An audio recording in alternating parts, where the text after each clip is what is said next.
Bismillahirrahmanirrahim. Assalamualaikum warahmatullahi wabarakatuh.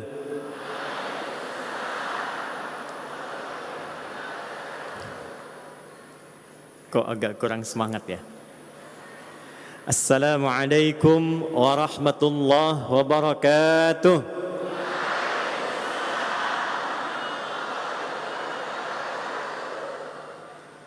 Saya mau tes lagi yel-yel awal yang tadi oleh Prof. Sofyan sempat diutarakan di awal sambutan. Masih ingat? Kalau disebutkan Muhammadiyah jawabnya apa? Kalau disebutkan Muktamar jawabnya apa? Kalau disebutkan panitia jawabnya apa? Menggembirakan. Kita coba cek suara yang paling semangatnya. Muhammadiyah,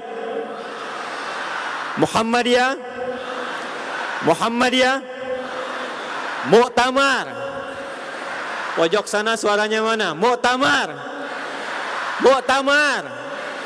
Panitia. Saya ingin dengar suara yang pojok sana. Panitia, panitia. Tepuk tangan untuk semuanya.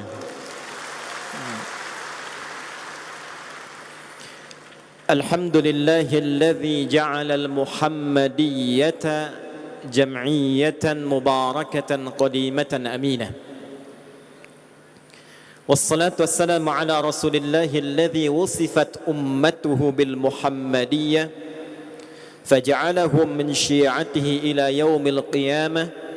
فنصلي ونسلم على هذا النبي الكريم الأمين نبينا محمد وعلى آله وصحبه وذرياته وأمته إلى يوم الدين أما بعد فيا أحباب الله وأحباب رسوله صلى الله عليه وسلم أهل المحمدية أوصي نفسي وإياكم بتقوى الله فقد فاز المتقون فلا تموتن إلا وأنتم مسلمون فقال تعالى يا أيها الذين آمنوا اتقوا الله حق تقاته ولا تموتن إلا وأنتم مسلمون. Yang kami hormati, kami muliakan, kami banggakan guru kita semua, orang tua kita, Ketua Umum Pimpinan Pusat Muhammadiyah Profesor Dr. Haidar Nasir yang saat ini terhubung lewat online. Sekaligus bersama saya juga menyapa Ibu Siti Nurjannah sebagai Ketua Umum Aisyah. Saya sandingkan bersama-sama teriring doa dan harapan tulus. Semoga beliau berdua diberikan kekuatan, kesehatan, dan kemampuan selain menata samara dalam berumah tangga, juga menjadi pasangan yang samara dalam menata Muhammadiyah dan Aisyah. Yang kami hormati seluruh unsur pimpinan pusat Muhammadiyah. Mohon izin kalau saya sedikit mengurut dari sebelah kanan tepi Dr. Agus, Prof. Sofyan sebagai tuan rumah Rektor UMS, Pak Dahlan Rais terakhir berjumpa di Tripoli di Libya, sekarang berjumpa kembali. Pak Romo Marpuji Ali terakhir berjumpa kita di Melbourne, tetap semangat dan muda sampai saat ini. Profesor Dadang Kahmat, beliau sangat produktif dalam menulis, ide-idenya sangat brilian. Kami saat mengambil S2 di Sunan Gunung Jati, beliau juga tadi disampaikan Direktur Pasca Sarjananya. Pertama saya lihat di ruangannya sedang menulis. Mudah-mudahan tetap produktif dan memberikan sumbangsi terbaik untuk Muhammadiyah. Sahabat kami, guru kita semua, Profesor Dr. Abdul Mu'ti, beliau ini di antara yang paling semangat dan mengingatkan supaya saya dipastikan berada di sini. Sampai-sampai dari Austria pun kemarin masih WA-WA-an.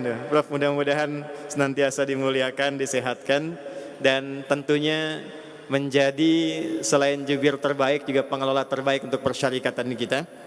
Yang tidak bisa saya sebutkan satu persatu, seluruh unsur pimpinan yang membahagiakan hadir saat ini. Tadi saya bersalaman dengan beberapa dari PDM-PDM se-Jawa Tengah dan mungkin juga yang tidak terhubung saat ini secara langsung. Mohon izin mendoakan semoga semuanya senantiasa dalam rahmat dan berkah Allah Subhanahu wa taala. Membersamai kita saat ini ada juga Pak Danrem. Ini sahabat saya luar biasa. Beliau dari Komandan Grup A Pas Pampres. Mohon berdiri, izin Pak Komandan. Sebelumnya Bapak Kolonel Infantri Muhammad Anan, sekarang dipercaya menjadi Danrem di Solo. Kita doakan mudah-mudahan diberikan kekuatan, kesehatan dan kemampuan. Dan yang paling luar biasa, baru pertama sertijab sudah akan mengumpulkan anak-anak yatim termasuk dari Panti Muhammadiyah se-Solo Raya. Hari ini akan dilangsungkan bersama jajaran dari Korem, kemudian juga ada dari Kodim, dari Polresta Solo. Saya selalu mendukung dalam setiap kesempatan kekuatan integrasi TNI Polri. Semoga senantiasa diberikan kekompakan, kekuatan dalam menjaga ketahanan, keamanan dan ketertiban negara kesatuan Republik Indonesia tercinta. Kami selalu berikan perhatian, Pak, karena Oktober ini hari ulang tahun TNI. Kami kirimkan 25 prajurit TNI dari Kodam 3 Siliwangi untuk menunaikan umrah ke Tanah Suci plus mengibarkan bendera merah putih di Jabal Uhud. Mudah-mudahan Juli nanti saat masuk juga HUT-nya Polri kita bisa membersamai hal yang telah disampaikan.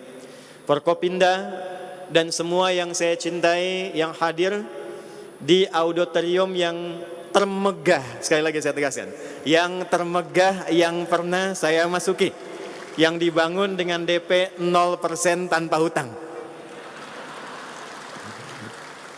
Jadi kalau ada isi bensin dimulai dari 0, maka ini bangunan dimulai dari 0, tapi mudah-mudahan berkahnya melimpah di sisi Allah Subhanahu wa taala. Hadirin sekalian, sebelum kita bersama belajar dan saling berbagi, saya ingin menegaskan kembali supaya la raiba fi, tidak ada keraguan di dalam statement yang disampaikan Pak Rektor dan Prof Dadang Kahmat tadi. Adi Hidayat adalah kader Tulen Muhammadiyah. Nomor kartu anggotanya boleh dicatat 10.25 84.05 960676. 10.25 84.05 960676. Ini pimpinan pusat Muhammadiyah belum tentu hafal itu katanya. Kenapa mesti bangga menjadi kader Muhammadiyah? Setidaknya kita punya 3 alasan utama. Pertama,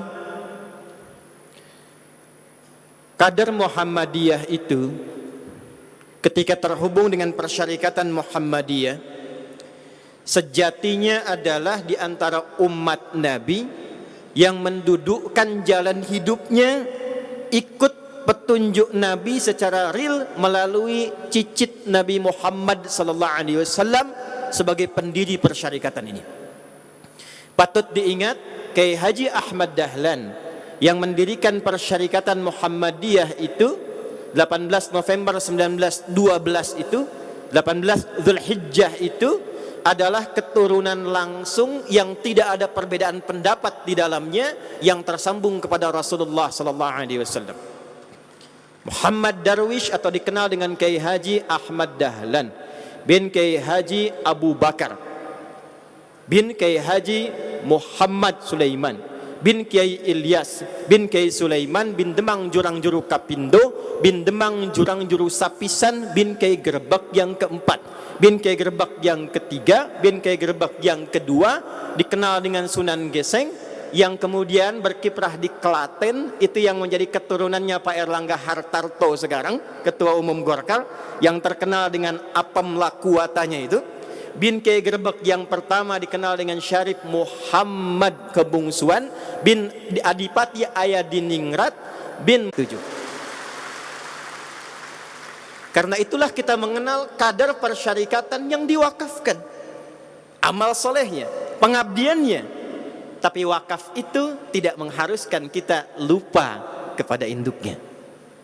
Saya penting garis bawahi kalimat ini, karena beberapa kali saya menemukan unsur utusan dari Muhammadiyah malu menunjukkan kartu Muhammadiyahnya.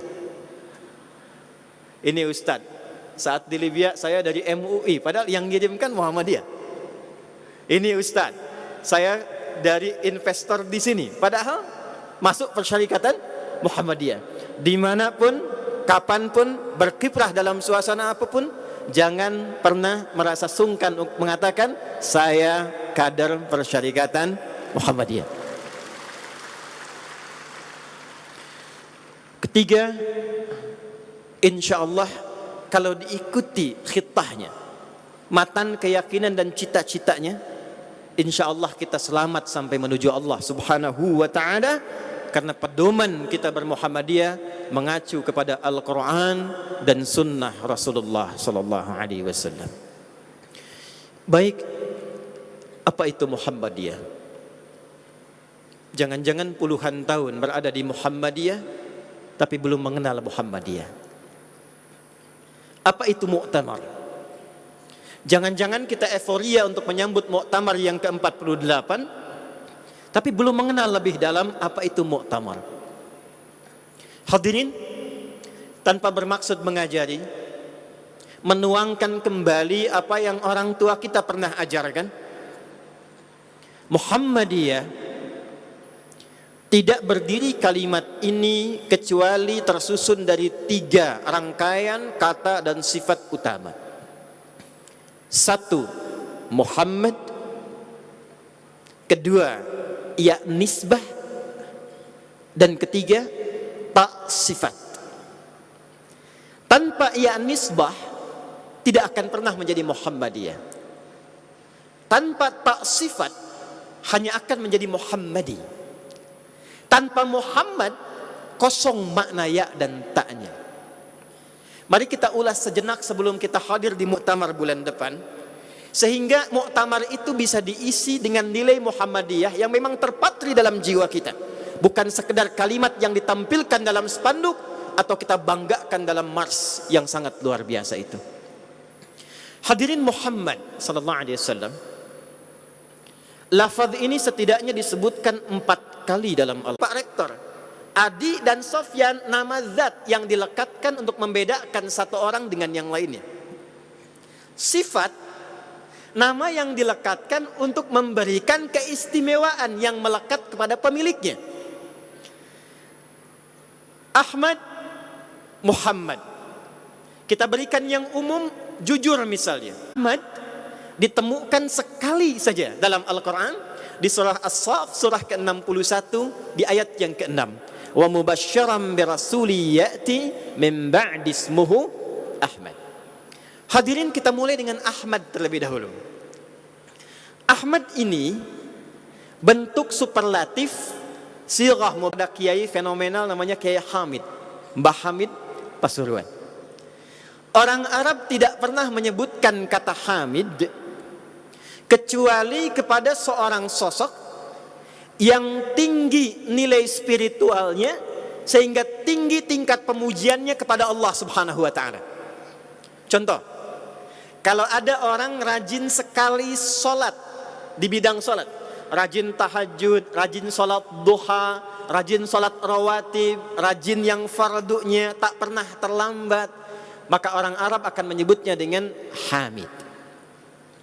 Tapi kalau bertambah kekhusyuannya, meningkat tambahan spiritualnya, rajin sholat, rajin puasa juga, rajin sholat, rajin baca Quran juga, rajin sholat, rajin berinfak juga, maka berubah namanya dari Hamid menjadi Ahmad. Kenapa beliau disebutkan di lisan Nabi Isa alaihi salam dengan nama Ahmad bukan dengan nama Muhammad? Ini penting. Karena ada segelintir orang mengaku saya nabi terakhir karena di Quran disebutkan di lisan Nabi Isa dengan nama Ahmad. Sehingga terbuka peluang yang dimanfaatkan oleh orang-orang bernama Ahmad dan tidak bertanggung jawab mengatakan sayalah nabi terakhir karena disebutkan di Quran dengan nama Ahmad. Hadirin, Nabi Isa menyebutkan cirinya Ahmad untuk memberikan kesan bahwa nabi terakhir yang datang setelah saya ini, nabi terakhir yang akan hadir setelah saya ini, karena waktu itu viral di zaman Nabi Isa alaihissalam yang jaraknya hanya 600 tahun ke era Nabi Muhammad sallallahu alaihi wasallam, itu viral diduga Nabi Isa itu nabi terakhir. Karena ada sebagian ciri di nabi terakhir yang melekat pada kepribadian Nabi Isa alaihissalam, yaitu sifat kasihnya.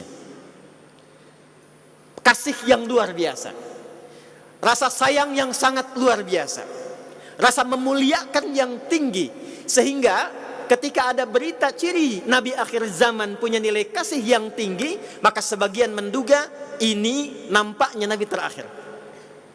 Kata Nabi Isa, bukan saya yang Nabi terakhir, bukan saya Rasul penutup, tapi Rasul penutup yang akan datang adalah sosok yang tidak bisa ditandingi oleh Nabi dan Rasul sebelumnya, khususnya dalam tingkat penghambaannya kepada Allah Subhanahu wa ta'ala. Gak bisa disaingi. Nabi Isa salat, Bu. Quran surah ke-19 di ayat 31 sampai 33. Nabi Musa salat. Quran surah ke-20 Taha ayat ke-14. Nabi Ismail salat. Quran surah 19 ayat ke-55. Nabi Zakaria saat minta keturunan itu dilakukan dalam salat.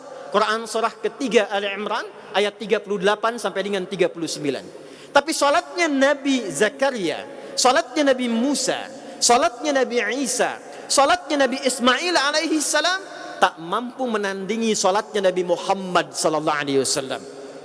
Sahih Al-Bukhari an Sayyidati Aisyah radhiyallahu taala anha ummil mukminin, diriwayatkan dalam Sahih Al-Bukhari dari Sayyidah Aisyah radhiyallahu taala anha, datang beberapa orang sahabat, di antaranya Abdullah bin Mas'ud radhiyallahu taala anhu, berkonsultasi pada Sayyidah Aisyah bertanya, "Kaifa kanat salatu Rasulillah sallallahu alaihi wasallam?" Fokus. Duhai ummul mukminin, bagaimana sih salat malamnya Nabi sallallahu alaihi wasallam? Saking ingin ditirunya. Maka kata Sayyidah Aisyah, lihat Al-Bukhari nomor hadis 2010 sampai dengan 2012, sebelah kanan dari atas sampai ke bawah. Yang 2012-nya dari Umar bin Khattab radhiyallahu taala anhu. Kata Sayyidah Aisyah, la tas'al an husnihinna wa tulihinna. Jangan tanyakan bagaimana bagus dan baiknya serta panjangnya salat Nabi Muhammad sallallahu alaihi wasallam. Yusalli arba'an, thumma yusalli arba'an, thumma yusalli thalathan. Memang salatnya pertama kelihatan 4 kali selama denganku, kata beliau. Lalu 4 rakaat lagi, lalu witir 3 rakaat, tapi jangan tanya panjang dan bagusnya. Penasaran? Setiba dari situ, mengikuti Nabi di malam-malam berikutnya, lalu salat di belakang Nabi sallallahu alaihi wasallam. Abdullah bin Mas'ud radhiyallahu taala anhu, Ubay bin Ka'ab radhiyallahu taala anhu, beberapa sahabat yang lainnya.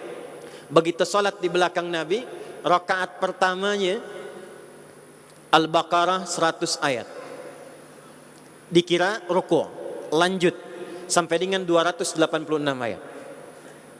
Dikira akan ruku', lanjut Ali Imran 200 ayat.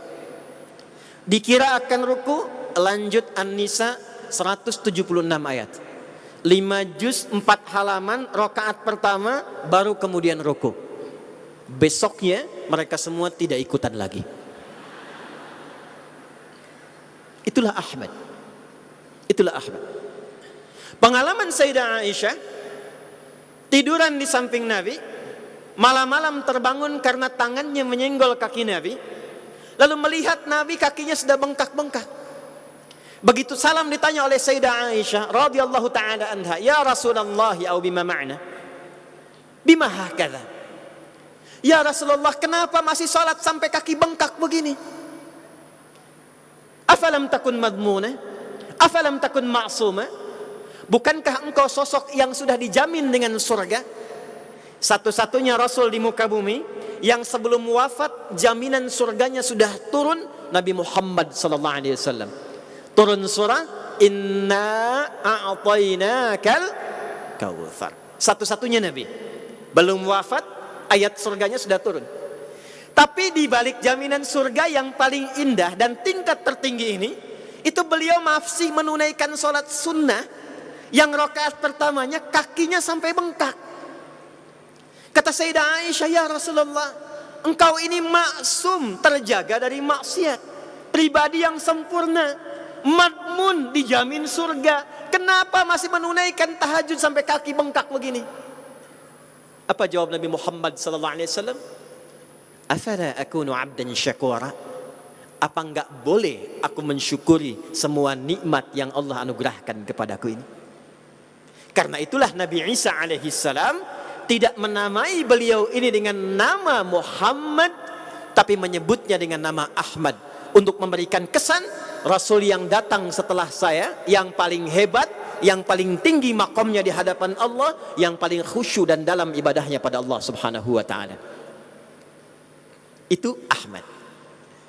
Jadi kalau ada orang yang ingin menjadikan dirinya berusaha khusyuk, meningkatkan ibadah ritualnya kepada Allah, maka orang Arab menyebutnya dengan Hamid. Kalau dia semakin semangat, maka orang Arab meningkatkan statusnya dengan Ahmad.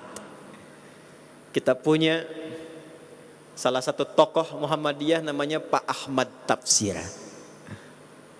Boleh jadi tingkat ibadahnya tinggi kepada Allah subhanahu wa ta'ala. Jadi setiap yang disebutkan namanya melekat Ahmad, itu artinya hubungan dengan Allah itu kuat dan baik dengan cara meningkatkan ibadah ritual kepadanya. 2. Muhammad. Hadirin, kata Muhammad itu asalnya dari kata Mahmud.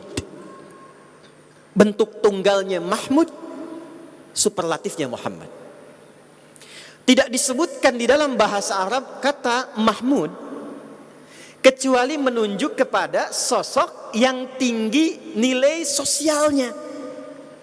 Jadi kalau yang pertama Ahmad itu hubungannya hablum minallah, garisnya vertikal. Kalau Mahmud itu sifatnya hablum minan nas wal makhlukat, sifatnya sosial, dimensinya sosial. Ada orang yang rajin berbagi, itu Mahmud. Ada orang yang rajin membantu, itu Mahmud. Ada orang yang toleran sifatnya, itu Mahmud. Ada orang yang suka menyatu dengan orang lain untuk mengerjakan kebaikan-kebaikan, itu Mahmud. Kalau kita kumpulkan semua sifat-sifat sosial ini yang memiliki tanda baik terhadap manusia, baik terhadap makhluk, nilai sosialnya tinggi, menjaga budaya dengan baik, maka diakumulasikan sifat ini dari nama Mahmud menjadi Muhammad. Dari nama Mahmud menjadi Muhammad. Kenapa Nabi Muhammad SAW disifati juga dengan Muhammad? Dan ini nama yang paling populer dan melekat kepada syahadat untuk memberikan kesan bahwa beliau bukan hanya tinggi ibadahnya, baik hubungannya dengan Allah, tapi kebaikan hubungan dengan Allah itu bisa dibuktikan cerminannya dengan baik secara sosial. Jadi dalam Islam itu tidak diakui sesungguhnya kesempurnaan ibadah seorang muslim secara ritual kalau tidak dibuktikan dengan kemuliaan sosial. Karena itu semua konsep ibadah ritual pada akhirnya adalah kemuliaan sosial. Silakan perhatikan. Kita sholat sehari berapa waktu? Halo? 5. Berapa rakaat? 17 rakaat. Apa fungsi kita menunaikan sholat? Perhatikan Quran surah ke-29 ayat ke-45. Innas salata tanha 'anil fahsya'i wal munkar. Orang yang sholatnya bagus, maka bukti keberhasilan sholatnya itu, bukti ketersambungan dia dengan Allah subhanahu wa ta'ala, ketika ada dampak sosial bagi lingkungannya. Kata Al-Quran, kalau orang sholatnya bagus, pasti pribadinya itu mulia, tercegah dari 2 potensi buruk. Dia tidak akan berbuat fahsya. Fahsya itu keburukan yang bersumber dari syahwat. Pornografi, fahsya. LGBT, fahsya. Zina, kata-kata kotor, jorok, itu fahsya. Mungkar itu keburukan yang diingkari oleh hati. Sumbernya nafsu perut dan akal. Korupsi, mungkar. Maaf, perampokan, mungkar. Penipuan, mungkar. Hoax, mungkar. Perselisihan, mungkar. Pembunuhan, mungkar. Anda itu disebut sholatnya benar kalau tidak korupsi. Anda itu disebut sholatnya benar kalau tidak bikin hoax. Anda itu disebut sholatnya benar kalau tidak saling berselisih. Anda itu disebut sholatnya benar kalau tidak LGBT. Jadi benar secara ritual, harus tampak kemuliaannya secara sosial. Itulah Muhammad. Jadi ketika Nabi Muhammad disebut dengan Muhammad, ingin menampakkan kesejatian Islam itu lewat amaran real yang bisa dirasakan dalam konteks kemanusiaan. Sekarang kita rasanya kehilangan itu. Ini saya nggak tahu kalau di sini ya Prof. Sofyan ya. Beberapa tempat yang sering saya singgahi di Jakarta, di Bekasi, masih ada orang sholat keluar dari masjid kehilangan sandalnya. Mana tadi sandal saya? Mana ya? Oh yang ini rupanya. Dia pakai sandal paling bagus, padahal dia ke masjid nggak pakai sandal. Ada orang sekarang kelihatan sholat yang koruptor ada. Bahkan saat ditetapkan sebagai koruptor, pakai peci. Ada yang baru pakai jilbab ketika ditetapkan sebagai terdakwa. Sebelumnya nggak pakai. Padahal konsep dasarnya jilbab itu selain melindungi dan menetapkan sebagai bagian dari syariat, menjaga marwah dan kemuliaan sebagai seorang muslimah. Pakaian yang dikenakan itu ketika mengatakan pakaian muslim, dengan nama muslim melekatlah kemuliaan ritual dan sosialnya. Jadi Bapak Ibu sekalian, ketika disebut dengan nama Muhammad, maka dicontohkanlah oleh Rasulullah SAW. Hidupkan Islam, jangan hanya di masjid. Hidupkan Islam, jangan hanya ritual, tapi rasakan nilai keislaman itu dalam konteks kehidupan kita bermasyarakat, berbangsa, bernegara, bahkan berdunia. Itu nilai pertamanya. Dan kalau sudah menjadi Muhammad, sekatnya sudah melampaui sekat-sekat keyakinan. Kalau kita menjadi Ahmad, sekatnya tersekat oleh sekat iman, hubungan langsung dengan Allah Subhanahu wa taala. Ibadahnya terfokus dengan la ilaha illallah Muhammadur Rasulullah, menghormati keyakinan orang lain, lakum dinukum waliyadin, fokus kepada keyakinan kita dan tidak mencampur adukan keyakinan kita dengan keyakinan yang lainnya. Karena itu mohon izin ya, ini mumpung ada juga para pimpinan pusat, tidak boleh sedikit pun ada paham dalam Muhammadiyah yang mengatakan misal semua agama sama, menuju pada Tuhan yang sama, cuma caranya beda-beda. Itu nggak boleh itu. Itu nggak boleh. Awas. Itu bertentangan dengan lambang Muhammadiyah yang tadi dituliskan itu.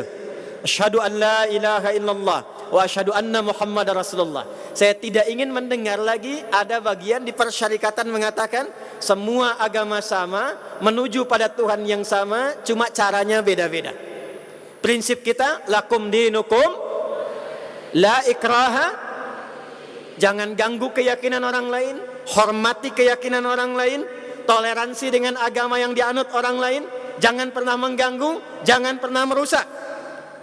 Tapi juga jangan campur adukan keyakinan dengan keyakinan yang dianut oleh saudara-saudari kita yang lainnya. Paham? Sepakat insya Allah? Baik. Dan jangan pernah berbuat sesuatu yang bahkan menurut Quran itu bisa berdosa. Awas, hati-hati. Memaksa orang lain untuk ikut keyakinan kita, itu dosa. Karena melanggar Quran. Karena itu kalau lazismu datang ke tempat-tempat yang kena musibah, lalu ingin membantu, jangan tanya agamanya apa. Atau bikin sensasi untuk memasukkan ke dalam Islam. Saya akan masuk ke wilayah yang Kristen, yang sedang kena gempa bumi. Saya akan siapkan biskuit dengan merek La ilaha illallah. Begitu dimakan, langsung bersyahadat. Dosa. Saya hanya akan bantu kalau ia mengucapkan La ilaha illallah. Dosa. Jaga keyakinan, jaga sifat Ahmad, keyakinan eksklusif kita dengan Allah Subhanahu wa taala, tapi dalam saat yang sama menghormati keyakinan orang lain. Tapi Muhammad itu beda. Dia melintasi batas-batas keimanan dalam konteks ibadah ritual. Dia melintasi batas-batas akidah keyakinan dalam konteks la ilaha illallah. Dia lebih luas sifatnya, lebih luas jangkauannya.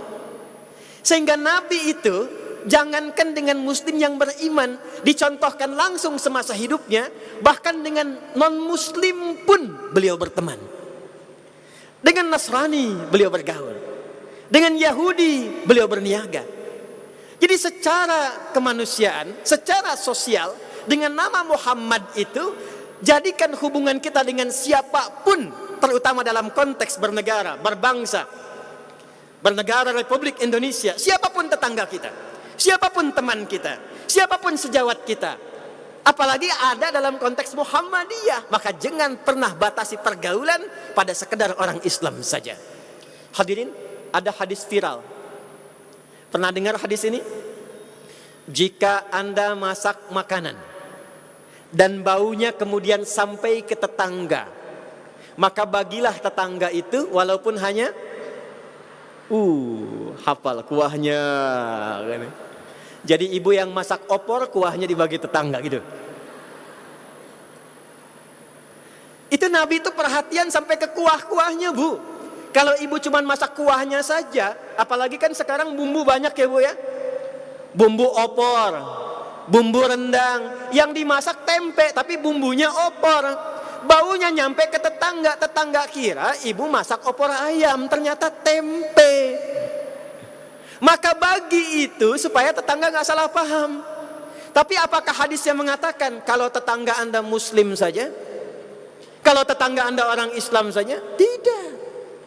Boleh jadi ada yang tinggal di antara kita, tetangganya mungkin Kristen, tetangganya ada yang Hindu, tetangganya ada yang Buddha.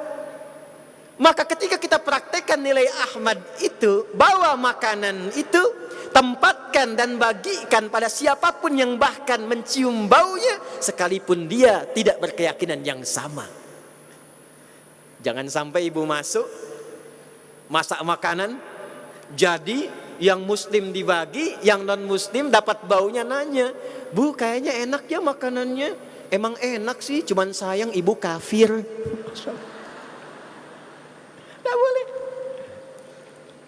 Pernah dengar hadis Nabi? Kalau ada satu tanaman tumbuh, kemudian berbuah, buahnya masuk pekarangan tetangga, maka buahnya itu hak bersama dengan tetangga, hakun mustarak. Pernah dengar?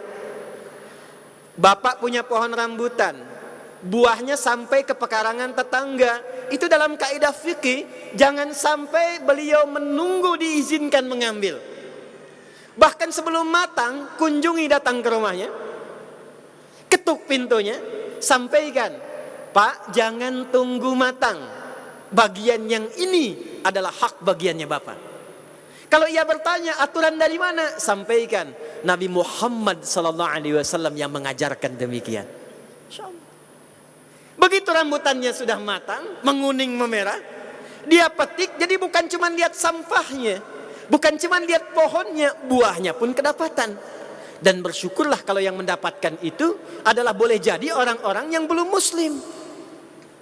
Anda bisa bayangkan ketika non-muslim mendapatkan bagian itu, dan Anda katakan, inilah yang diajarkan Nabi Muhammad SAW. InsyaAllah besoknya ayam Anda main ke pekarangan dia. Dia nggak tahu hukum ayam beda dengan tumbuhan. Lalu dia ambil, dia sembelih, datang ke rumah kita mengatakan, terima kasih Nabi Muhammad mengajarkan untuk berbagi. Itulah Muhammad. Bapak Ibu, kalau kita ingin ikuti sifat-sifat baik sosial ini, maka tambahkan ya di ujungnya, Muhammadi. Kalau Anda ingin rinci apa saja sifat baik sosial ini yang pernah dikerjakan oleh Nabi SAW, menengok orang sakit, menyantuni fakir miskin, hadir bersama orang-orang yatim, kumpulkan semua sifatnya, tambahkan tak di ujungnya, Maka satukan Muhammad, ya nisbah dan ta, maka jadilah Muhammadiyah.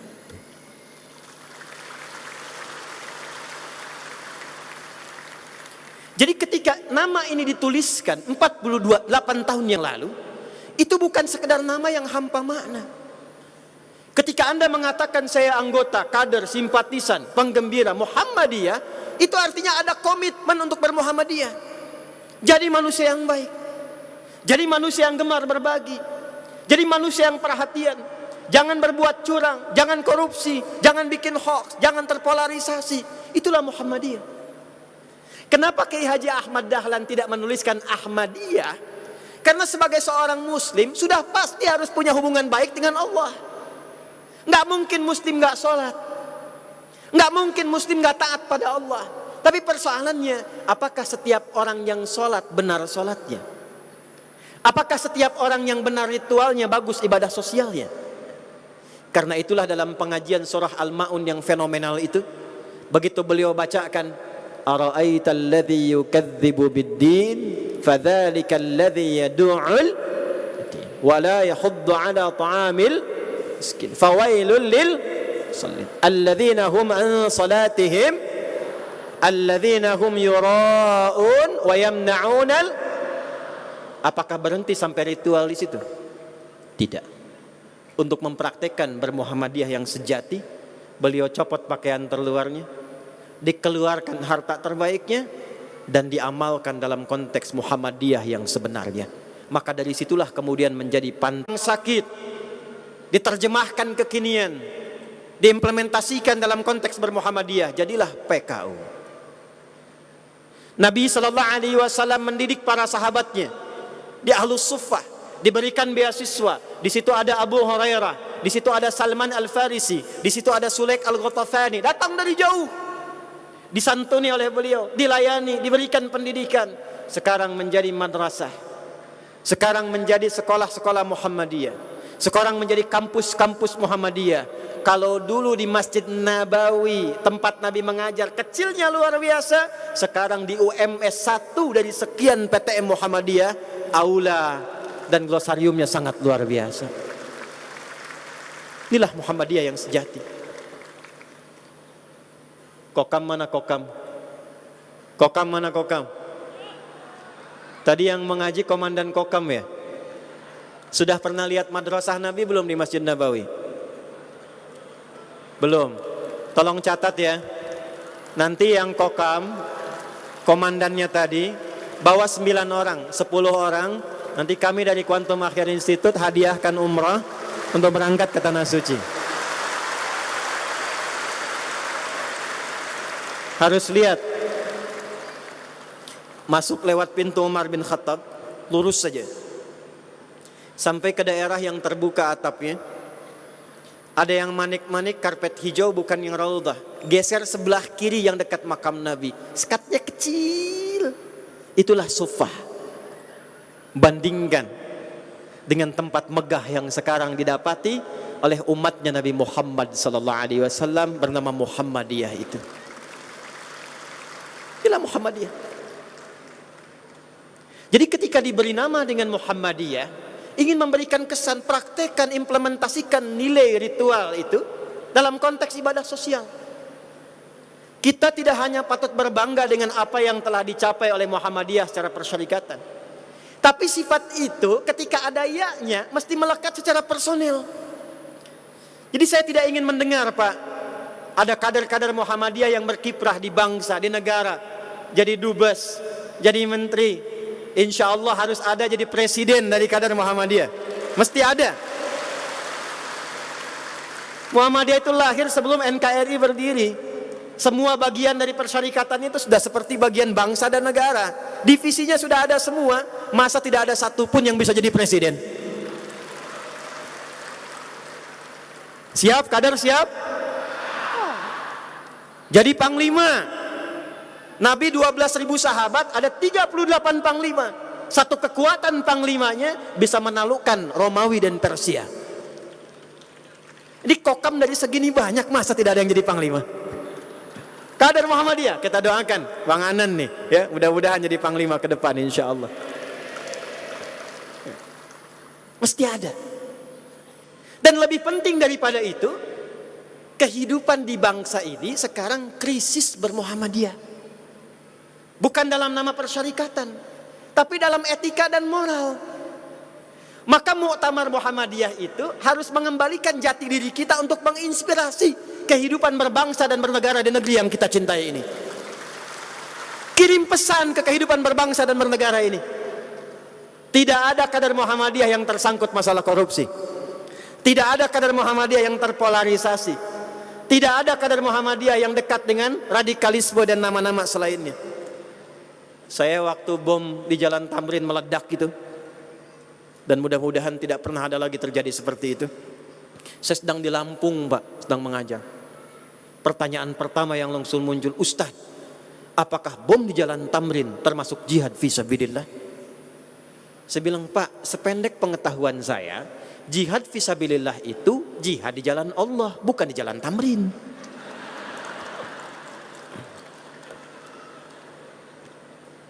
Jadi ada pemahaman-pemahaman yang mesti kita perbaiki. Karena itu spirit yang pertama mengantarkan pada Muktamar Solo di bulan depan.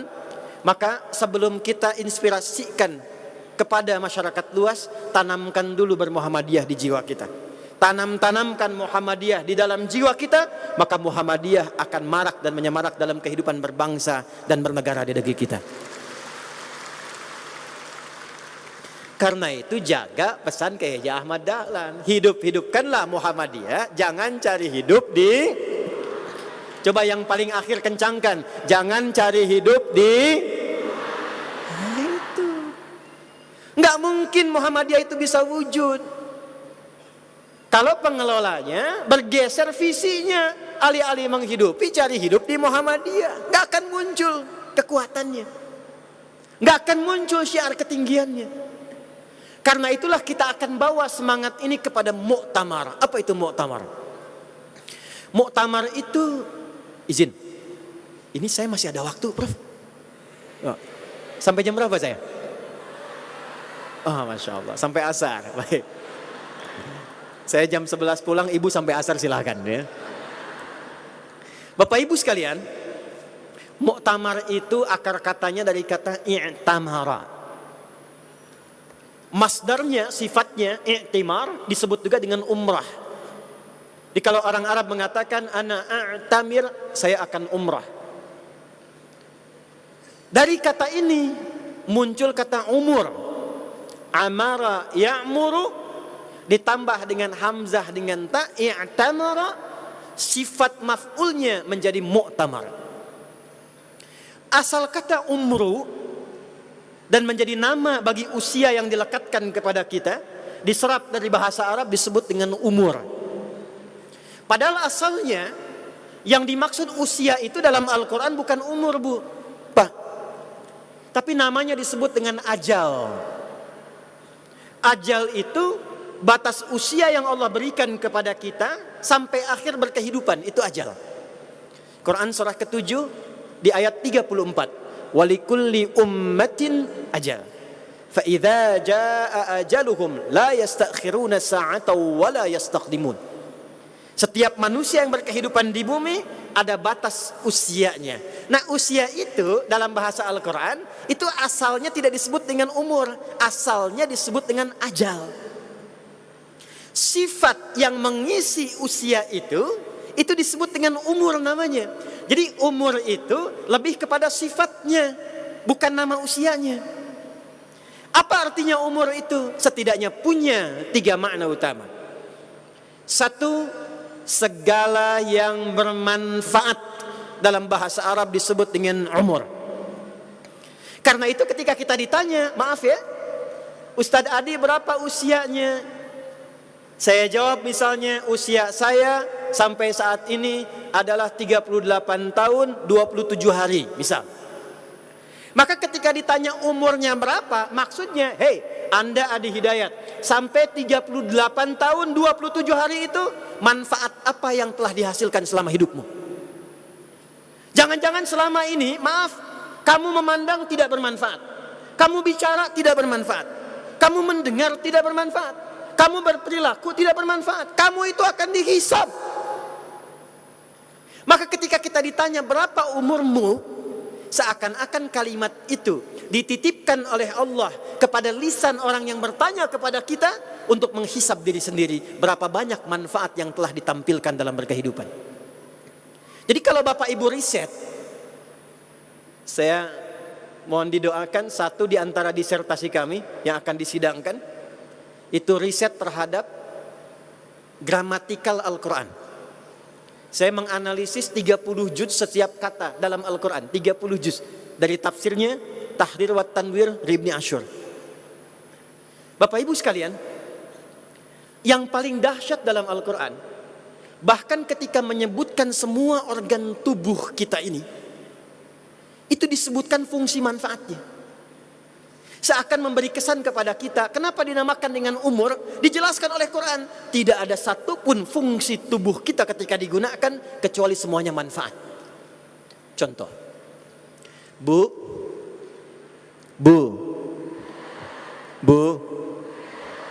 apa fungsi mata? Melihat. Kalau cuma melihat, kambing juga melihat. Ayam juga melihat. Mata ibu dengan mata elang tajam mata siapa? Elang setajam-tajamnya, matanya tidak dihisap. Mata kita dihisap. Anak ayam kelihatan oleh elang yang terbang tinggi. Ibu naik pesawat Garuda, anak sendiri tak nampak di bawah. Tapi matanya dihisap. Karena mata kita dihisap, sebelum disebutkan fungsi mata, oleh Quran disebutkan dulu fungsi imannya. Perhatikan Quran surah ke-24 surah Cahaya. Ayat 30 untuk para ayah, ayat 31 untuk para ibu. Qul, viralkan. Sekarang saya senang terjemahan kata qul dengan kata viralkan dibandingkan dengan katakan. Sebab sekarang musim viral. Kalau sudah viral bisa like, share, and comment. Qul viralkan Muhammad sallallahu alaihi wasallam li'ibadiyalladzina qul lil mu'minina yaghuddu min absarihim. Viralkan Muhammad sallallahu alaihi wasallam kepada setiap pria-pria yang masih merasa punya iman dalam dirinya, yakin Allah pencipta yang akan menghisabnya. Yaghuddu min absarihim. Kalau Anda ingin melihat, kata Allah, jangan sekedar lihat, Anda hanya boleh melihat yang bermanfaat saja. Tak baik menurut Allah, palingkan. Makanya dalam fikih Islam itu ada fikih yang mengatur penglihatan. Ada gambar-gambar yang gak boleh dilihat. Ada tema-tema yang gak boleh dilihat. Ada bentuk-bentuk yang gak boleh ditatap. Kata Quran, kalau gak baik, palingkan. Ini proyek gak bagus, palingkan. Ini sendal bukan punya saya, palingkan. Ini bagian bukan bagian dan hak saya, palingkan. Sepanjang yang dilihat bukan manfaat, kata Allah, palingkan. Itulah fungsi mata. Jadi kalau cuma melihat, jangankan manusia, binatang pun melihat. Bedanya penglihatan binatang dengan manusia, kata Allah, manusia hanya melihat, apalagi punya iman yang bermanfaat, yang mampu dia lihat. Turun ke lisan. Apa fungsi mulut? Halo, apa fungsi mulut? Berkata yang baik-baik. Karena itu ketika bertutur oleh Allah itu jangankan manusia biasa, maaf, jangankan manusia biasa, apalagi yang mengatakan saya beriman, itu langsung ditegaskan oleh Allah sebelum lisannya, imannya disebutkan terlebih dahulu. Ya ayyuhalladzina amanu, hei semua yang beriman tanpa kecuali dimanapun dia berada, yang dekat, yang menengah, yang jauh. Ya disebutkan 361 kali dalam Al-Quran untuk menjangkau semua tanpa kecuali. Ayyuha disebutkan 150 kali dalam Al-Quran untuk memberikan penguatan dan penegasan akan informasi yang disampaikan. Alladzina disebutkan 1080 kali dalam Al-Quran untuk menjangkau semua kalangan tanpa kecuali. Laki-laki, perempuan, tua, muda, besar, kecil, apapun jabatannya. Kata Allah, saya tidak peduli siapapun kalian, sepanjang masih merasa punya iman. La yashar qaumin qaum. Gunakan lisanmu untuk bertutur yang baik, jangan saling mencela. La yaghtab ba'dukum ba'da. jangan bikin hoax. Man kana yu'minu billahi wal yaumil akhir falyakul khairan aw liyasmut. Siapa yang merasa beriman dan dihisab di hari kiamat, dia yakin, katakan dengan lisannya yang baik, kalau tak mampu dia diam. Inilah umur. Inilah umur. Jadi umur itu kalau dikatakan kepada kita, tarik kepada nilai manfaat yang mampu kita persembahkan selama berkehidupan. Kalau ini kita tekadi, saya bertekad ingin melahirkan manfaat. Saya bertekad ingin mengeluarkan sesuatu yang punya banyak maslahat. Maka dalam ilmu sharaf tambahkan alif dan ta pada kata asalnya. Amara tambah alif di depannya, tambah ta di tengahnya, berubah menjadi i'tamara. Isim maf'ul yang menghadirkan sifat penguat di dalamnya berubah menjadi mu'tamar. Jadi mu'tamar disebut mu'tamar bukan hanya menghadirkan keramaian. Kalau ramai di stadion juga ramai. Kalau ramai di pasar juga ramai. Tapi umat Muhammadiyah tidak menghadirkan keramaian kecuali membawa manfaat yang bermaslahat untuk negeri kita tercinta. Jadi jangan sampai membahas sesuatu di muktamar kecuali bermanfaat. Jangan sampai terpilih pemimpin-pemimpin yang menakhodai Muhammadiyah kecuali orang-orang yang memiliki nilai maslahat.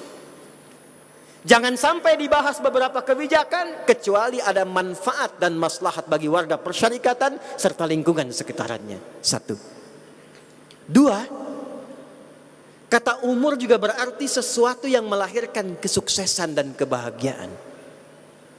Karena itulah ibadah yang melatih sukses dan bahagia disebut dengan umrah. Ibadahnya. Umrah kan cuma 4 Pak ya. Ritualnya, pokoknya. Miqat dengan niat. Tawaf, sa'i, kemudian apa? Tahallul. Niat memantapkan tekad.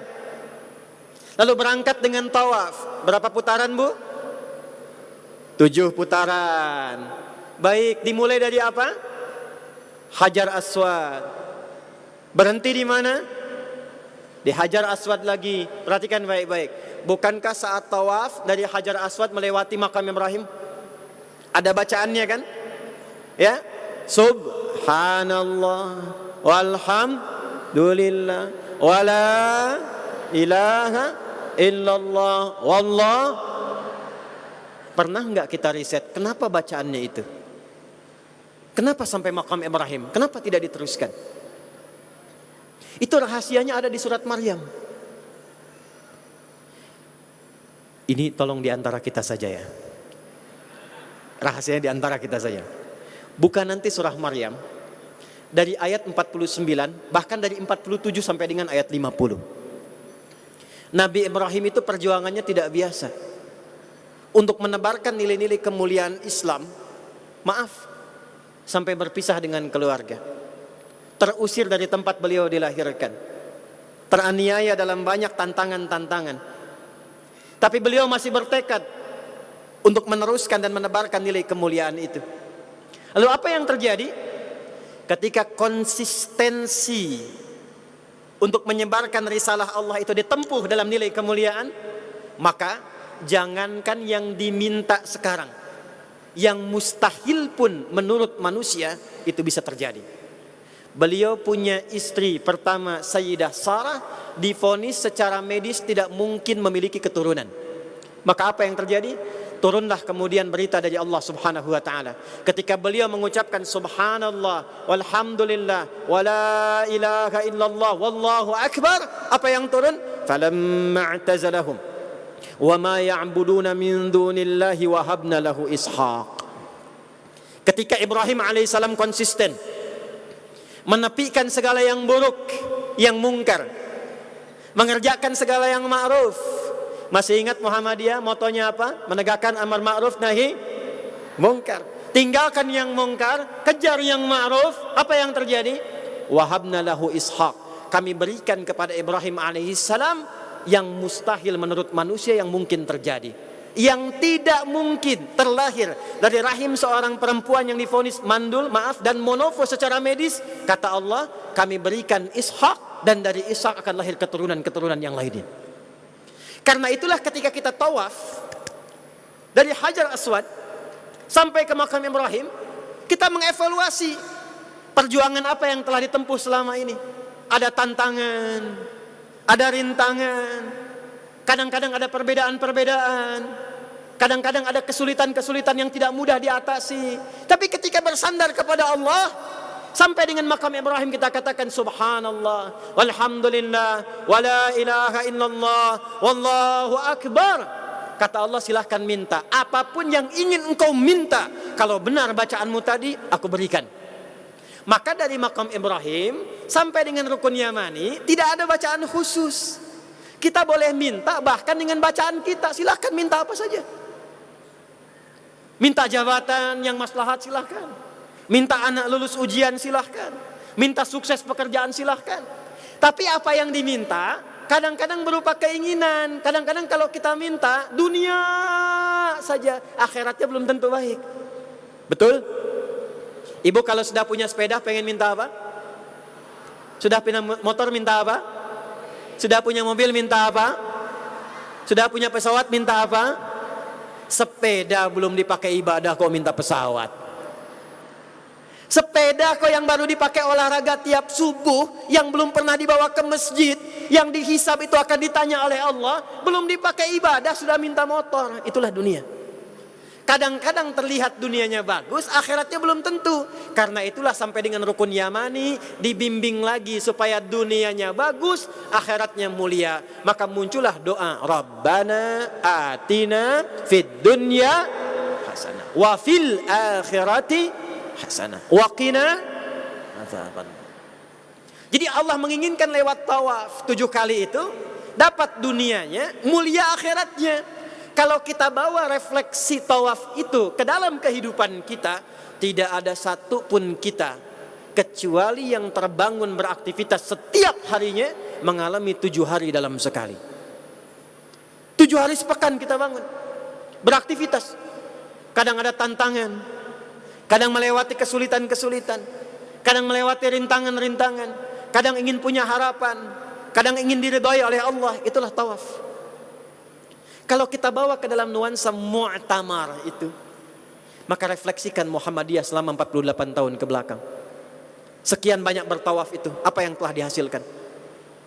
Jangan-jangan maaf Pak, teman-teman, mungkin dari PCM, PDM, PWM sampai ke PP sekarang, benar enggak niat kita bermuhammadiyah sampai dengan hari ini? Saya tanya kembali, sudah mikot belum? Betul enggak niatnya tuh? Itu batik yang dipakai itu, kain yang dikenakan, sudah menunjukkan benarnya niat belum bermuhammadiyah itu? Jangan-jangan sudah berniat, baru bertekad, cuman putar-putar aja di Muhammadiyah. Mana yang subhanallahnya? Mana yang alhamdulillahnya? Mana yang Allahu Akbarnya? Jangan-jangan sekarang cuma pengen pada ngejar Hajar Aswad aja untuk mencium, sedangkan lupa sudah berapa putaran dia berputar di dalamnya. Jangan-jangan yang dikejar selama ini bangga dengan dunianya aja. Ini ruangan megah, bagus. Sudah dipakai ibadah belum? Wa fil akhirati hasanahnya sudah masuk belum? Rumah sakit sudah banyak. PTM sudah ratusan. Berapa banyak yang di situ terlahir anak-anak kita yang sudah mampu mendekatkan diri mereka dengan Allah Subhanahu wa taala. Berapa banyak jabatan yang dititipkan amanah kepada para kader Muhammadiyah. Kedudukan itu sudah dipakai belum untuk mengenalkan orang-orang yang dipimpin kepada Allah Subhanahu wa taala.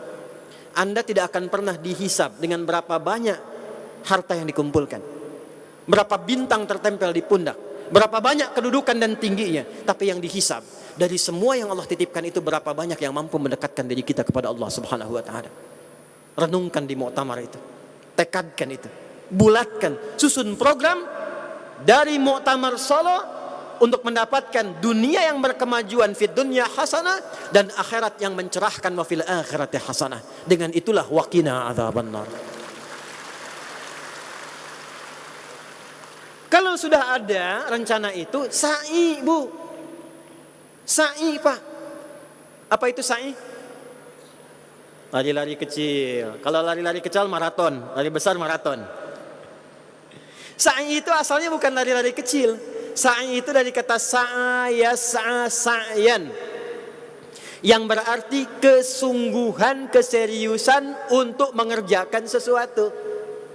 Ibunda Ismail alaihissalam, Sayyidah Hajar, begitu sampai membawa Ismail, menggendong nangis, ingin minta ASI, ternyata ASInya nggak bisa keluar.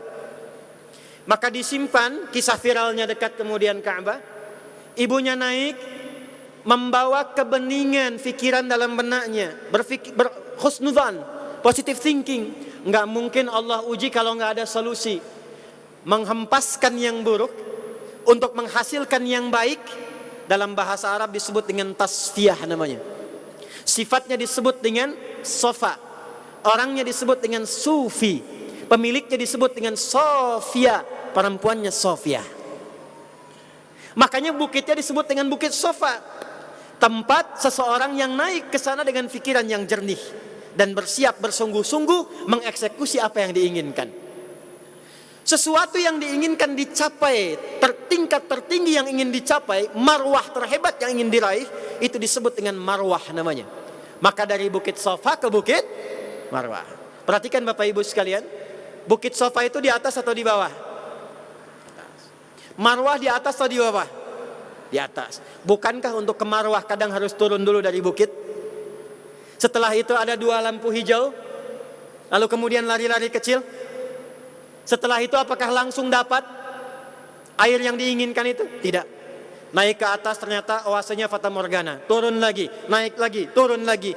7 kali naik turun, ternyata yang dapat airnya itu anaknya. Yang dapat airnya itu anaknya. Tapi yang sungguh-sungguh siapa? Ibunya. Yang sa'i siapa? Ibunya. Untuk siapa? Anak keturunannya. Maka ketika muncul itu dengan kesungguhan, niat tulus ibundanya itu, dapat marwahnya, keluar airnya. Ketika airnya keluar, ibunya tidak mengatakan ijma, ijma, ijma, kumpul. Tapi zam, zam, zam, zam. Kumpul, jangan berhenti. Kumpul, jangan berhenti. Kumpul, jangan berhenti. Sampai saat ini airnya disebut dengan air Zam-Zam yang terkumpul tidak pernah berhenti. Spirit sa'i kita bawa ke muktamar. Selain merumuskan aktivitas Muhammadiyah ke depan, melahirkan resolusi-resolusi terbaik yang bermanfaat, maka siapkan diri kita untuk bertekad tangguh mengeksekusi amanat muktamar dengan penuh kesungguhan seperti sa'i yang dilakukan dalam umrah itu. Dan tanamkan pada diri kita untuk siap mental. Makanya berangkat muktamar dengan gembira, dengan sofa, tasfiyah. Ya, walaupun snacknya kecil-kecil, bahagia dulu aja. Siapa tahu nanti muncul zam-zam yang tidak diduga-duga. Walaupun harus keluar untuk kita saling menabung, berangkat bergembira. Karena muktamar sesuatu yang bermanfaat, sesuatu yang menghasilkan kemuliaan di hadapan Allah Subhanahu wa taala. Berangkat, tapi jangan sekedar berangkat. Pulang kita harus bersiap dan bertekad. Mungkin pulang dari muktamar, tidak semua yang turun dari sofa itu akan senang. Ada tantangan. Mesti lari-lari, mesti jemput bola, mesti koordinasi. Izin Pak, izin Prof. Muti, saya ingin juga memberikan satu usulan. Sebelum keluar, akan lebih baiknya kita konsolidasi di Muhammadiyah itu lebih baik, lebih kuat, sehingga semua kebijakan yang di pusat itu juga bisa terasakan sampai dengan ke daerah. Kenapa saya sampaikan ini? Setiap kali saya menginfokan beasiswa, sudah sampai informasinya, tapi saya tidak mendapati satu anak pun kemudian untuk dikirimkan. Pertama kali yang saya infokan kalau ada peluang itu selalu Muhammadiyah. Ini ke Mesir ada jatah sekian, ini ke Sudan sekian, ini ke Turki sekian. Saya datang ke pimpinan pusat Muhammadiyah, ini saya cerita, membawa langsung orang Sudannya, orang parlemennya, 2 orang, diberikan langsung kuotanya 25 untuk Muhammadiyah. Begitu tiba waktunya tidak ada satupun yang dikirimkan. Saya datang dengan yang dari Turki, menyampaikan kuota, diberikan 20 untuk sekolah di Akademi Imam Malik. Saya sampaikan infonya, saya bawakan orangnya, begitu akan dikirimkan gratis beasiswa. Kami dari Quantum Akhir Institute biayai. ternyata yang muncul dari Muhammadiyah cuma 2. Maka saya menginginkan, ayo konsolidasikan sampai dengan ke daerah. Ada info apapun, saya menginginkan kalau bisa Pak ada comment centernya Pak. Masuk dari pusat langsung dengan ke bawah. Siap, saya sampaikan sekarang. Bapak Ibu sampaikan ke PDM, sampaikan ke PCM. Saya mendapatkan kuota di Jamia Asmariyah, kampus terbaik penghafal Quran nomor 1 di Libya. Lulus dari situ jurusan apapun keluar pasti jadi ahli Quran. Kemampuannya bukan hanya baca sampai dengan nulis. Rektornya langsung memberikan kepada kami 40 kuota. Saya berikan 30 kepada Muhammadiyah. Di forum ini saya beri waktu, dalam waktu sepekan saya pengen 30 nama itu sudah ada di tangan saya. 30 nama itu sudah ada di tangan saya. Dan mohon kirimkan yang bahasa Arabnya cukup bagus dan punya basic Quran ya Pak. Ya, tolong yang dari daerah kirimkan ke pusat. Tidak perlu ada apa-apa, nggak ada biaya, ongkosnya kami tanggung, beasiswa diberikan sampai S3. Jangan pulang kalau belum jadi dokter. Isi majlis tarjih, isi majlis tabligh. Linkkan ke setiap majlis, ke setiap divisi yang ada di Muhammadiyah, sehingga kita punya kader-kader yang otoritatif di bidangnya dan punya kemampuan yang mendunia insya Allah. Pak, Ibu, kader Muhammadiyah yang ada di hadapan Bapak Ibu ini, insya Allah dalam waktu dekat juga akan tergabung dalam himpunan mufti dunia dalam waktu dekat. Insya Allah kami akan berkumpul para mufti dari Eropa, dari Afrika, dari Asia, ya, itu akan berkumpul di Turki, dan salah satu yang dinominasikan untuk hadir di situ membersamai itu adalah kader Muhammadiyah dengan nomor 10.258405960676. Kader Muhammadiyah yang berdiri di hadapan Bapak Ibu ini juga diminta secara formal 3 hari kemarin untuk menjadi salah satu pengurus bahkan pemimpin di Islamic Center di London, di Inggris. Ya. Kita juga sudah membimbing sekarang Islamic Center yang di Toronto di Kanada. Dunianya kecil, maka sekarang kita koneksikan. Yang sekarang ada di Solo, insya Allah besok ada di Jepang. Yang sekarang ada di Solo, besok ada di Korea. Jangan cuma mengimpor K-popnya, impor Muhammadiyahnya sampai dengan keluarnya. Ya. Dan kalau sudah keluar, bawa nama NKRI-nya. Saya ulang, bawa nama NKRI-nya.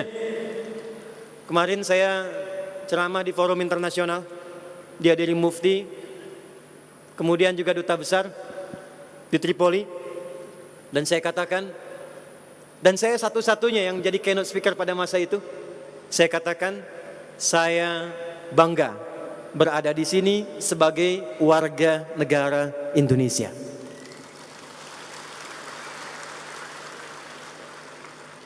Terakhir, kalau kita bertekad sungguh-sungguh, kita gembirakan muktamarnya, maka setelah kita rasakan semuanya enak, nikmat, tibalah tahallul. Tibalah tahallul. Akarnya dari kata halal, ahalla yuhillu halalan, kemudian menjadi tahallala dengan tambahan tak di depannya, tambah tasdid sebelum ujungnya. Halal lawan dari haram secara fikih. Tapi halal itu asalnya sesuatu yang terurai menjadi lurus kembali. Jadi kalau ada benang kusut, kemudian kita urai dan lurus kembali, itu orang Arab mengatakan hillul ahbal, benangnya lurus lagi. Kalau ada masalah yang membuat diri kita kusut, bukan kita ya, ada masalah yang membuat seseorang itu kusut dan diurai kembali, maka orang Arab mengatakan hillul mushkilah. Kenapa ada hukum halal? Karena secara fikih nggak ada masalahnya. Makanan halal nggak ada masalah, silahkan makan. Pekerjaan halal nggak ada yang kusut, silahkan kerjakan. Kalau semua yang halal itu sudah membuat kita enak, tidak ada masalah lagi, kita gembira, kita tenang, kita nyaman, kita bisa mengoptimalkan apa yang bisa kita inginkan, maka berubah katanya menjadi tahallala, sifatnya menjadi tahallul. Orang umrah senang karena selesai umrahnya, dapat jaminan kenyamanan, kebaikan, siap berusaha, maka ia bertahallul, potong bagian rambutnya sebagai gambaran cerminan dari tuntunan syariatnya, tapi maknanya dengan tahallul itu ia siap bergembira. Dengan tahalul itu ia siap senang dan tenang. Dengan tahalul itu ia siap mengoptimalkan apa yang telah ia dapatkan.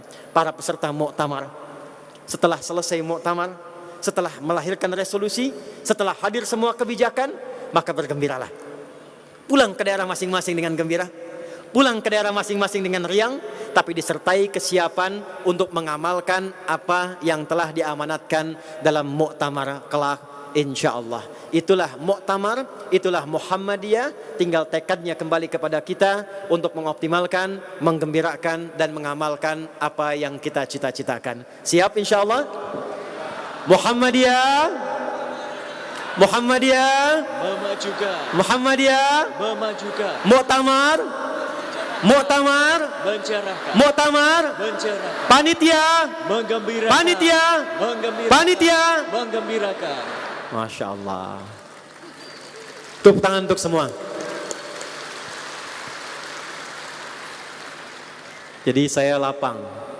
Dan insya Allah kami akan melihat jadwal juga. Bila berkesesuaian, kami juga akan bisa membersamai acara muktamar yang berlangsung di Solo ini lagi. Dan siap untuk dipanggil kapan saja jika Muhammadiyah memang menginginkan anaknya untuk berada di lingkungannya. Harus siap. Kadar Muhammadiyah itu negara panggil, siap. Bangsa panggil, siap. Apalagi Muhammadiyahnya yang panggil, siap Pak. Kapan saja dibutuhkan, kapan saja diperlukan. Kalau bisa jangan anaknya yang minta, bapaknya siap, insya Allah kami datang. Yang terakhir, saya ingin tegaskan kembali. Bapak Ibu sekalian, jaga nama itu sampai kita kembali kepada Allah dengan penuh kebanggaan, bukan hanya dengan namanya, tapi dengan amal yang telah kita titi selama bermuhammadiyah dan kembali kepada Allah dengan penuh kemuliaan. Mudah-mudahan dipertemukan dengan Kiai Haji Ahmad Dahlan, dengan Nyai Ahmad Dahlan, juga dengan datuknya Nabi Muhammad SAW. Kita semua dalam kemuliaan dan dalam kebaikan insyaallah. Saya ingatkan kembali Kokam, saya berjanji tadi 10 orang. Silahkan nanti disiapkan, sampaikan kepada staf kami. Yang kedua, tadi saya ikut untuk berdonasi. Saya ingin sebelum meninggalkan kampus ini, sudah ditransfer insyaallah. Mohon diingatkan untuk kami transferkan sebelum pulang. Yang ketiga, ada kuota 30 orang. Saya menginginkan sepekan ini sudah ada namanya. Kalau bisa yang penghafal Quran dan juga punya dasar bahasa Arab. Terima kasih. Saya menyayangi dan mencintai Bapak Ibu sekalian. Mohon maaf atas kekurangan yang mungkin didapatkan. Dan saya akan membersamai panti-panti yatim, baik yang Muhammadiyah ataupun sesolo raya di Makorem sore hari ini. Mudah-mudahan acara berjalan lancar, ada kebaikan. Dan saya ingin terakhir tolong berikan plus untuk TNI dan Polri yang ada pada kali ini. Baik. Terima kasih, mudah-mudahan TNI Polri kuat, jaya, bersinergi. Apapun yang diperlukan dari kami, 100% Pak. 24 jam kita bersinergi untuk negara kesatuan Republik Indonesia kita tercinta. Terima kasih, tunjukkan Muhammadiyah menginspirasi, muktamar kita mencerahkan dan berkemajuan. 12 Rabiul Awal, Nabi SAW dilahirkan dengan titik cerah menuju sang pencerah dan pencerahan. 12 Rabiul Awal, Nabi hijrah ke Madinah. Tiba di Madinah 12 Rabiul Awal, Nabi membawa risalah berkemajuan. 12 Rabiul Awal, Nabi wafat membawa legasi kesempurnaan. 12 Rabiul Awal, kita berkumpul di gedung yang megah ini di Universitas Muhammadiyah Surakarta membawa risalah muktamar Muhammadiyah yang mencerahkan untuk negara kesatuan Republik Indonesia tercinta, untuk agama kita Islam terkuat, terhebat dan inspirasi untuk semesta alam. Hidup Muhammadiyah, hidup Islam, takbir, Allahu Akbar. Oh, saya katakan Indonesia jaya, jaya, jaya. Indonesia Jaya, jaya, jaya. Indonesia Jaya, jaya, jaya. Indonesia. Jaya, jaya. Subhanakallahumma bihamdika asyhadu an la ilaha illa anta astaghfiruka wa atubu ilaik wa akhiru da'wana anil hamdulillahi rabbil alamin. Assalamualaikum warahmatullahi wabarakatuh. Waalaikumsalam warahmatullahi wabarakatuh. Untuk kata mohon berkenan tetap berada di tempat Ustadz Adi Hidayat. Kami undang Rektor Universitas Muhammadiyah Surakarta untuk menyerahkan cindera mata kepada Ustadz Dr. Haji Adi Hidayat LCMA.